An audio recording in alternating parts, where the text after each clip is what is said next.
काल परवा सोशल मीडियावर कराडे मास्तर आणि साबळे यांचा धिंगाणा बघितला. खूप वाईट वाटलं. आज शेतकऱ्यासाठी भांडणारा माणूस पाहिजे आणि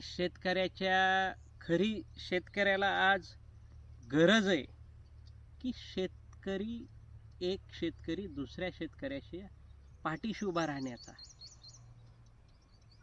भांडायचंय तर या दोघांनाही माझी विनंती की तुम्ही भांडायचं तर प्रशासनाच्या विरोधात भांडा, शासनाच्या विरोधात भांडा, मुख्यमंत्र्याच्या विरोधात भांडा, उपमुख्यमंत्र्याच्या विरोधात भांडा, अजित पवार असतील, फडणवीस असतील, ह्यांच्या विरोधात भांडा ना.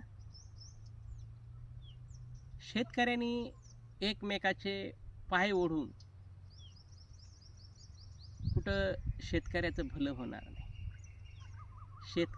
शेतकऱ्यासाठी भांडणारा माणूस पाहिजे आणि प्रामाणिक माणूस पाहिजे.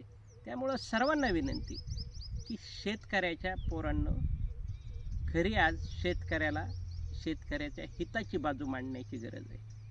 त्यामुळं ह्या दोघा तिघांनाही विनंती की बाबांनो, एकमेकाचे पाय ओढण्यापेक्षा शेतकरी आज तुमच्याकडे आशेने बघतोय, तुमच्याकडे की बाबांनो ह्या नुकसानीमध्ये शेतकऱ्यासाठी खरी गरज काय आहे, तर शेतकऱ्याचे प्रश्न प्रशासनाच्या विरोधामध्ये मांडणं गरजेचं आहे आणि शासन यांच्या विरोधात बंड करण्यासाठी हे कुठंतरी सर्व शेतकरी एक झाला पाहिजे.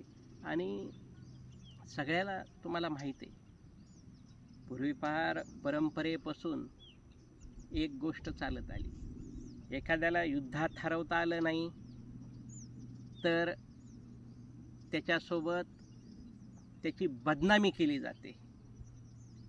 तर हे काय पूर्वीपार षडयंत्र आहे. माझं म्हणणं आहे की बा ठीक आहे, आपली ऊर्जा हे BJPच्या IT सेलच्या बाजूने न जाता सरकारच्या विरोधामध्ये शेतकऱ्याच्या बाजूने वापरली पाहिजे. त्यामुळे सर्वांना विनंती की शेतकऱ्याच्या पोरांनो, शेतकऱ्याच्या हितासाठी आपली वाचा, लेखणी आणि ताकद ही शेतकऱ्याच्या विरोधात वापरू नका.